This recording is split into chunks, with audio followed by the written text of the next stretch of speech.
नमस्कार. मालिकेच्या आजच्या भागामध्ये आपल्याला पाहायला मिळणार आहे की कला आणि अद्वैत आता कलाच्या घरी आलेले आहेत. पण कलाच्या घरामधले जे प्रॉब्लेम आहेत ते पाहून अद्वैतची मात्र खूपच तारांबळ उडत आहे. तर कला त्याला कसे उपाय शोधून देते आणि प्रत्येक संकटाशी कसं लढायला शिकवते हे आपल्याला पाहायला मिळणार आहे. सामान्य घरामध्ये असे प्रॉब्लेम तर असतातच, पण त्या प्रत्येक त्या प्रॉब्लेमवर सोल्युशन काढून आपण पुढे जात असतो. आणि हे अगदी बंगल्यामध्ये राहणाऱ्या लोकांना काही माहिती नाही आहे, हे कला कशा पद्धतीने दाखवून देते ते आपल्याला पाहायला मिळेल. तर इकडे कला, संगीता त्याचबरोबर काजल तिघीही पाणी भरायला आडाच्या जवळ म्हणजे विहिरीच्या जवळ आलेले असतात. आणि जेव्हा त्या विहिरीच्या जवळ आलेले असतात तेव्हा कला आणि काजल म्हणत असतात की हे सगळं कशामुळे झालं आहे, म्हणजे नक्की असं काय झालं की ही सगळी परिस्थिती आपल्यासमोर आलेली आहे. हा प्रश्न त्यांना पडलेला असतो. कला पण म्हणत असते की मला पण कळत नाही आहे, मी पण ह्या गोष्टींचा विचार करते की नक्की काय झालं, कोण होती ती माणसं, का आलेली आपल्या घरामध्ये आणि कशासाठी, म्हणजे त्यांना असं काय वाटलं की आपल्या घरातून असं झालेलं आहे. या सगळ्या गोष्टी हे सगळं जेव्हा बोललं जात असतं. आणि त्याचबरोबर इकडे आपल्याला पाहायला मिळतं की संगीता पाण्याची कळशी उचलून घेऊन चाललेली असते, पण तिथे घसरट झालेली असते आणि संगीताचा त्याच्यावरून पाय घसरतो. तेव्हा काजल आणि कला दोघीही संगीताला सावरतात आणि तिला मदत करतात. त्यावेळेस काजल म्हणते की आई तू जा बरं, तू आराम कर, आम्ही आहोत ना हे सगळं करायला, आम्ही दोघी करतो, जातो. तेव्हा संगीता म्हणते तुम्ही पण सावकाश या, उगीच पाय बी मोडायचा इथे पडलं बिडलं तर, त्यामुळं काळजी घ्या, असं संगीता सांगत असते. त्यावेळेस काजल म्हणते की हो. त्यानंतर आपल्याला पाहायला मिळतं की संगीता आता ती कळशी ठेवू देते आणि काजल ती कळशी घेऊन जाणार असते आणि संगीता आतमध्ये जायला निघते. त्यावेळेस काजल इकडे कलाला सांगू लागते की तायडे मला कळतच नाही आहे की नक्की काय करायचं आहे ते. अगं बघितलंस ना, आई बाबा असं काहीतरी करत राहतात आणि मला त्यांच्यासाठी काहीच करता येत नाही आहे. मी ना खूप मोठ्या प्रॉब्लेममध्ये अडकले गं, मला त्यांच्यासाठी काहीतरी करायचं आहे आणि मला ते जमतच नाही आहे करायला, असं काजल सांगत असते. तेव्हा कला म्हणत असते की काळजी करू नको, आता पण तू जे काय करत आहेस ना ते भरपूर करत आहे, सगळं व्यवस्थित होईल, तू निवांत राहा, असं काजलला समजवत असते. आपण आहोत ना, आपण आईबाबांची व्यवस्थित काळजी घेऊया आणि त्यांना काय हवं नको या सगळ्या गोष्टी पाहूया, असं ती सांगत असते. आणि त्याचबरोबर आपल्याला पाहायला मिळतं की इकडे अद्वैत विचार करत असतो, म्हणजे आता हप्ते तर भरलेले आहेत, मग हे कोणी केलं. त्यावेळेस संगीताही तिथे येते आणि म्हणते जावई बाबू मला पण कळत नाही आहे की हे सगळं कुणी केलं असेल आणि कशासाठी केलं असेल. कारण अद्वैत म्हणतो ठीक आहे, मी पोलिसांना फोन करतो आणि आपण पोलिसांना विचारून बघूया, आपण पोलिसांना सांगूया, असं म्हणत अद्वैत पोलिसांना कॉल लावतो. आणि पोलिसांना कॉल लावल्यानंतर अद्वैतला तिथून सांगितलं जातं की मला त्या लोकांचं वर्णन लागेल किंवा ती लोकं कोण होती, ओळखीची होती का, या सगळ्या गोष्टींची माहिती लागेल. तेव्हा अद्वैत ती लोकं कोण होती हे समजणं तेवढंच गरजेचं असतं. आणि त्यासाठी अद्वैत आता इकडे कलाच्या आईबाबांना विचारू लागतो की नक्की कोण होती ती लोकं, का ते आले होते, काय प्रॉब्लेम झालेला होता, म्हणजे त्यांना तुम्ही ओळखत होता का. तेव्हा इकडे दिनकर सांगू लागतो की नाही, कारण ती लोकं कोण होती त्याबद्दल मला काहीच माहिती नाही आहे आणि त्याचबरोबर त्या लोकांनी हे सगळं का केलं आहे हे पण माझ्या लक्षात येत नाही आणि ती लोकं कशासाठी घरात आली, त्यांनी कशासाठी या सगळ्या गोष्टी केलेत, या कोणत्याच गोष्टीचा सोक्षमोक्ष मला लागत नाही, असं दिनकर सांगत आहे. त्याचबरोबर संगीता म्हणते पण जावई बापू ती लोकं परत तर येणार नाहीत ना. संगीताला काळजी वाटत असते आणि इकडे अद्वैत मात्र फोनवरती बोलत असतो, पोलिसांकडून चौकशी करत असतो, तो विचारपूस करत असतो, नक्की काय झालेलं आहे, ह्या लोकांचा शोध घेणं गरजेचं आहे, हे सगळं तो बोलत असतो. परंतु संगीता म्हणत असते की मला कळतच नाही आहे की नक्की काय होणार आहे.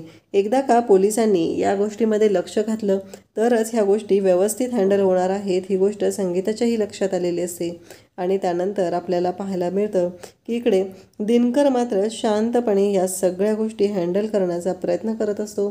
तो अद्वैतला सगळं सांगत असतो. अद्वैत म्हणतो की मला सांगा त्या माणसांना तुम्ही याच्या आधी कधी पाहिलं होतं का.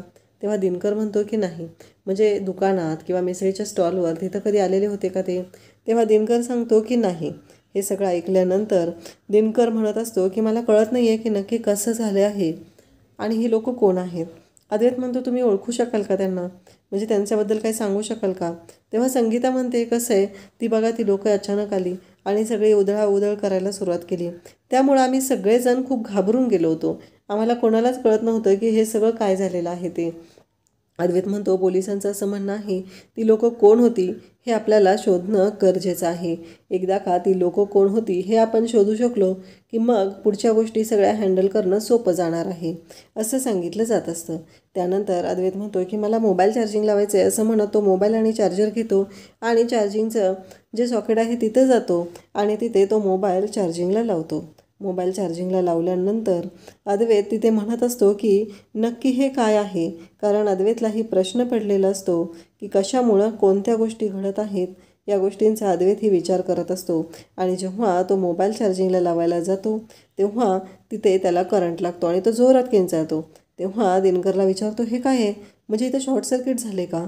तेव्हा कला म्हणते, काही झालेलं नाही आहे शॉर्ट सर्किट वगैरे, तुझ्या डोक्यात नसते उद्योग चालत असतात, गुपचूप बस, असं कला त्याला सांगत असते. साधा करंट लागला तुला आणि एवढा पण लागलेला नाही आहे की एवढं लेक्चर द्यायची गरज नाही आहे त्याची, असं कला अद्वैतला म्हणत असते. अद्वैत मात्र शांतपणे कलाचं बोलणं ऐकून घेत असतो. कला म्हणत असते की अरे एवढं काय त्याच्यामध्ये, तो मोबाईल तुझा आम्ही चार्जिंग लावतो. आणि संगीता त्याच्याकडून मोबाईल घेते आणि काजलला सांगते की जा काजल चार्जिंगला लावू जा. मग इकडे दिनकर आणि अद्वैत यांना बसायला सांगितलं जातं. संगीता म्हणते की तुम्ही इथे बसा, मी आलेच. कारण संगीताला असं वाटत असतं की आपला जावई उपाशी राहिला नाही पाहिजे, म्हणून संगीता प्रयत्न करत असते. आणि संगीता म्हणत असते की काहीही झालं तरी आता तुम्ही निवांत राहा, मी तुमच्यासाठी जेवायला आणते. आणि अद्वैतसाठी ती जेवायला घेऊन येते. आणि अद्वैत मात्र म्हणत असतो की हो, पण संगीता म्हणते की कसं आहे माहिती आहे का, काही झालं तरी आत्ता एक गोष्ट लक्षात घ्या, तुमची तब्येत महत्त्वाची आहे की नाही, आणि मग तुम्ही जेवणं पण महत्त्वाचं आहे, त्यासाठी मी हे आणलेलं आहे, तुम्ही जेवून घ्या, असं अद्वैतला ती सांगत असते. तेव्हा अद्वैत म्हणतो की हो. अद्वैत घास मोडतो, पहिला घास तोंडात टाकणार असतो आणि तेव्हा त्याला जेव्हा तो पहिल्यांदा इकडे कलाच्या माहेरी आला होता लग्नानंतर, तेव्हा गल्लीतल्या बायका सगळ्याजण बघायला आलेल्या असतात, ती गोष्ट आठवते आणि अद्वैत जेवायला सुरुवात करत असतो आणि सगळेजण अद्वैतकडे एकटक पाहत असतात. ही गोष्ट अद्वैतला आठवते. त्यानंतर आपल्याला पाहायला मिळतं की इकडे अद्वैतला कला म्हणते की जेव जेव चांदेकर, नाही कोणी येणार तुला बघायला, असं स्पष्टपणे सांगू लागते. त्यानंतर आपल्याला पाहायला मिळतं की कलाचं असं म्हणणं असतं की अद्वैत, अरे म्हणजे मला काय म्हणायचं आहे माहिती आहे का, असं कला खूपच छान अद्वैतला बोलत असते. अद्वैत म्हणत असतो की मला कळतच नाही आहे की नक्की काय आहे. अद्वैत विचार करत आहे, त्याला ह्या सगळ्या गोष्टींचं खूपच नवल वाटत आहे. या सगळ्या गोष्टी तो मनापासून करत आहे आणि त्याचबरोबर कला पण अद्वैतला साथ देत असते. कला पण सगळ्या प्रॉब्लेममध्ये अद्वैतच्या पाठीशी खंबीरपणे उभी राहत असते. पण अद्वैत मात्र आबांच्या भीतीनं का होईना कलाला मदत करत असतो. अगदी सरोजला विरोध करत अद्वैत हा कलाला मदत करत असतो. आताही त्याने सरोजला अजिबात काही सांगितलेलं नाही की तो कलाच्या माहेरी जाणार आहे, नक्की काय होणार आहे, काहीही तिला सांगितलं नाही. आबांना सांगितलं आणि दोघंजण निघून आले. एवढंच अद्वैतनं केलेलं असतं आणि या सगळ्या गोष्टींचा कलालाही राग येत असतो. त्यानंतर आपल्याला पाहायला मिळतं की संगीता म्हणते की अद्वैतराव, तुम्हाला काय हवं आहे का? तेव्हा अद्वैत म्हणतो की नाही नको, कारण अद्वैतचं असं म्हणणं आहे की आता काही झालं तरी या घरात कोण माणसं घुसलेली होती, हे सगळं कोणी केलेलं आहे हे शोधून काढायचं आहे, असं अद्वैतला वाटत आहे. त्यानंतर आपल्याला पाहायला मिळतं की संगीता अद्वैतला म्हणते की जावई बापू, तुम्ही जेव्हा निवांत, आम्ही हे सगळं आवरायला सुरुवात करतो, असं म्हणत संगीता अद्वैतला सांगते आणि त्याचबरोबर ती आवरण्यासाठी घरातलं जाते. त्यानंतर आपल्याला पाहायला मिळतं की कला, त्याचबरोबर काजल, संगीता, रॉकेट सर्वजण आवरत असतात. त्याचबरोबर आपल्याला पाहायला मिळतं की हे सगळं जे काही चालू असतं ते अद्वैत पाहत असतो. त्याला ना कळतच नसतं की नक्की काय होणार आहे आणि हे सगळं नक्की कशा पद्धतीनं हँडल करायचं आहे. या सगळ्या गोष्टींचा विचार अद्वैत करू लागलेला आहे. अद्वैत जेवत आहे त्याचवेळी दिनकर, त्याचबरोबर संगीता मधून अधून अद्वैतकडे लक्ष देत आहेत. त्याला काय हवं नको ते पाहत आहेत आणि त्यांचं कामही सुरू आहे, कारण घरातली आवरावर करणं तेवढंच गरजेचं आहे. त्या लोकांनी एवढा धुडकूस घातलेला होता, घरातलं सामान तर टाकून दिलेलं आहेतच, पण अगदी जेवण धान्यसुद्धा त्या नालायक माणसांनी उद्ध्वस्त केलेलं आहे. काजल आणि कला दोघीजणी ते सगळं आवरत असतात. त्यावेळेस संगीता म्हणते की मला काय वाटतंय, तुम्ही दोघंजण आता घरी जा. तेव्हा कला म्हणते की नाही, मी कुठंही नाही जाणार, कारण मी जर घरी गेले आणि ती लोकं पुन्हा इथं आली तर मग काय करायचं हा प्रश्न आता कला सगळ्यांना विचारत आहे. अद्वैतला काय हवं नको हे संगीता पाहत आहे, त्याला जेवायला वाढत आहे. त्याचबरोबर कलाचं लक्ष मात्र संगीताकडे आहे आणि अद्वैतकडेही आहे. तिला असं वाटत आहे की एवढी सगळेजण कामं करतायत, पण या अद्वैतला तिथं बसून आहे तर खायचं आहे, त्याला काही मदत करू लागायची नाही असं कलाला वाटत असतं. आणि आता कला, काजू, त्याचबरोबर रॉकेट, दिनकर, संगीता सगळेजण मदत करू लागलेले आहेत. सगळेजण खूप छान पद्धतीने काम करत आहेत. आता घर पुन्हा लावायचं आहे, पुन्हा उभं करायचं आहे. त्या माणसांनी जी तोडफोड केलेली आहे, जे वाटोळं केलेलं आहे, त्या सगळ्याला आता पुन्हा साफसफाई करायची आहे आणि सगळेजण काम करत असतात. अद्वैतचं जेवण झालेलं असतं, अद्वैत पाहत असतो. आता आपल्याला हात धुवायचा आहे असं म्हणत सगळेजण काम करत आहेत. तर मग अद्वैत पण आता ते सगळं उचलतो ताट आणि किचनमध्ये जाऊ लागतो. पण किचनमध्ये गेल्यानंतर किचनमध्ये बेसिनमध्ये एक पातेलं ठेवलेलं असतं आणि त्याच्यामध्ये खरकटं पाणी असतं. जेव्हा अद्वैत ते खरकटं पाणी पाहतो आणि संगीता तेवढा तिथे येते आणि म्हणते, काय झालं जावई बापू, तुम्हाला काय हवं आहे? तेव्हा अद्वैत म्हणतो, मला ना हे ताट ठेवायचं आहे म्हणून मी हे पातेलं उचलत आहे. तेव्हा संगीता म्हणते की त्याची काही गरज नाही आहे, तुम्ही तिथं नका करू, मी काय सांगते ते ताट ठेवा इकडे, द्या इकडे असं म्हणत ती अद्वैतकडून ते ताट घेऊ लागते आणि अद्वैतला म्हणते की तुम्ही बाहेर आहे ना तिथे हात धुवा, कारण हे पाईप जे आहे ना तो फुटला आहे आणि त्याचबरोबर बेसिनचं पण पाण्याचा प्रॉब्लेम झालेला आहे. तर मला काय वाटतं तुम्ही बाहेर जाऊन हात धुवा, हे आम्हाला स्वयंपाक करताना हात धुवायला लागतं ना, त्याचबरोबर इकडे त्यामुळं मला असं वाटतं की तुम्ही बाहेर जाऊन हात धुवा असं ती सांगत असते. त्याचबरोबर आपल्याला पाहायला मिळतं की हे सगळं जेव्हा चालू असतं तेव्हा संगीताला वाईट वाटत असतं की या सगळ्यामुळं आपल्या जावयाचा इथे अपमान होत आहे, जावयाला पाहिजे तशी वागणूक मिळत नाही, आपल्या घरात सगळ्या गोष्टी खराब झालेल्या आहेत, जुन्या झालेल्या आहेत, हे सगळं संगीताला वाटत असतं. त्यानंतर आपल्याला पाहायला मिळतं की इकडे संगीता त्याचबरोबर कलाला संगीता सांगते की जावई बापूंना बाहेर घेऊन जा, त्यांना तिथे हात धुवायला सांग. तेव्हा कला म्हणते की चल असं म्हणत चांदेकरला घेऊन कला बाहेर आलेली असते, अगदी मागच्या बाजूला आलेली असते आणि ती कला चांदेकरला म्हणजे अद्वैतला सांगू लागते की हे बघ.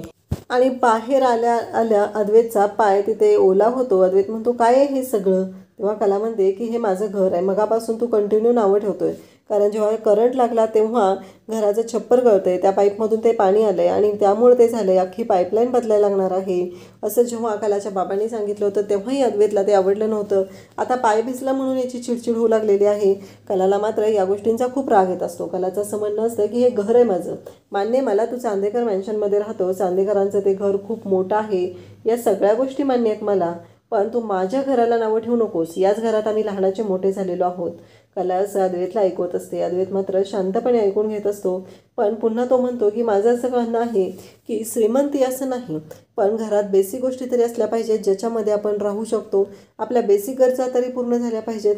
कला म्हणते की काही प्रॉब्लेम नाही आहेत, सामान्य माणसं अशीच राहतात, धुवात येते आणि चल आतमध्ये, कारण तुझं जरा आतीच चाललेलं आहे, तुला असं वाटत आहे की सगळं जे काय आहे ते तुलाच कळतं आणि तुझ्या म्हणण्याप्रमाणे सगळ्या गोष्टी झाल्या पाहिजेत, पण तसं नाही.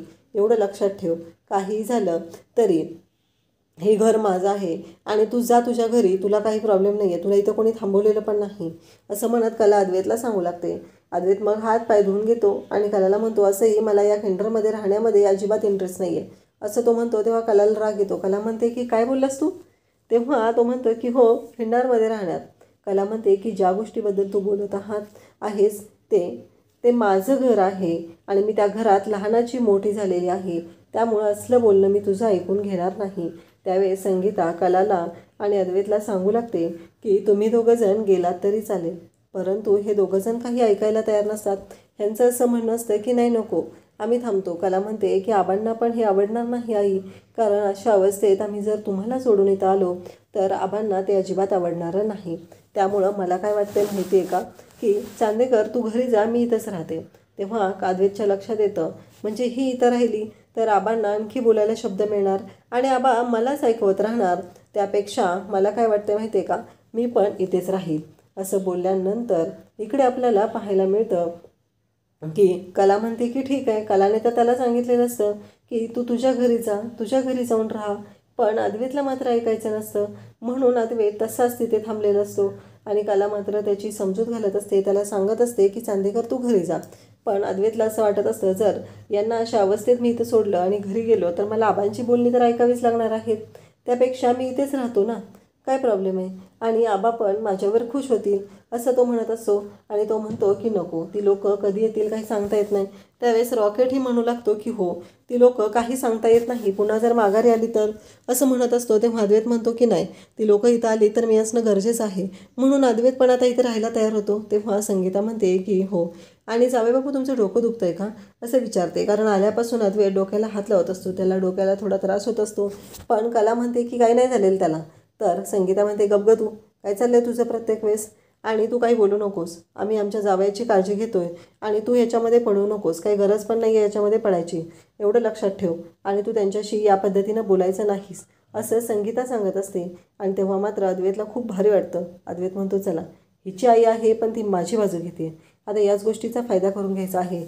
आणि अद्वैत मुद्दाम पुन्हा डोक्याला हात लावू लागतो आणि डोकं दाबू लागतो. त्यावेळेस संगीता म्हणते की चला मी तुम्हाला पेन किलर देते. आणि संगीता मग अद्वैतला आतल्या रूममध्ये घेऊन येते आणि तिथे त्याला पेन किलर देते आणि सांगते की तुम्ही इथे आराम करा. अद्वैत आराम करत असतो आणि त्याचवेळी त्याला आता सरोजचा फोन येतो. सरोज त्याला फोनवर म्हणते की तुला कळतंय का, तू तिथं का गेलेला आहेस, गरज काय आहे, कोण लागतात ती लोकं तुझी, आणि काय नातं आहे, तू कशासाठी गेलेला आहेस, तुला माहिती आहे ना त्या मुलीने नाकी 9 आणलेले आहेत, आणि मग तू का हे सगळं करतोय. अद्वैत म्हणतो की अगं आई, काही माणसं आली होती, त्यांच्या घराची तोडफोड केलेली आहे म्हणून आलेलो आहे मी. त्यानंतर उद्याच्या भागामध्ये आपल्याला पाहायला मिळतं की सरोज त्या माणसांशी बोलत असते आणि म्हणत असते की तिच्या घराची उद्ध्वस्त केलेलं आहे, सगळं घर उद्ध्वस्त केलेलं आहे, ही खबर या कानाची त्या कानालाही कळता कामा नये की हे सर्व मी केलं आहे. आणि नेमकी रोहिणी तिथे येते आणि रोहिणी सरोजचं हे बोलणं ऐकते. त्यानंतर सरोजला धक्का बसलेला आहे. तर इकडे सरोजला मात्र आता पूर्णच वाट लागायला आलेली आहे आणि सरोज खूपच घाबरलेली आहे. तेव्हा अद्वैत इकडे किंचाळत उठतो की माझ्या अंगावर पाणी टिपकते, मी झोपणार कसा, असं अद्वैतचं म्हणणं असतं. तेव्हा कला म्हणते हो का. तेव्हा अद्वैत म्हणतो की हे गळतंय ना. तेव्हा कला म्हणते की हो ठीक आहे, तिथे झोप तू, आणि त्याला झोपायला सांगते. आणि त्यानंतर किचनमध्ये जाऊन एक पातेलं घेऊन येते आणि ते पातेलं अद्वैतच्या पोटावर ठेवते आणि म्हणते की झोप आता. तिने अद्वैतला तर सांगितलेलं आहे आणि अद्वैतने पण सेम ते पातेले पकडलेलं आहे, पण तो अनकम्फर्टेबल होत आहे आणि कला मात्र त्याला सांगत आहे की झोप. आता अद्वैतला खरंच कंटाळा आलेला आहे या सगळ्या प्रॉब्लेमला फेस करायचा. अशाच अपडेटसाठी चॅनलला सबस्क्राईब करा. थँक्यू.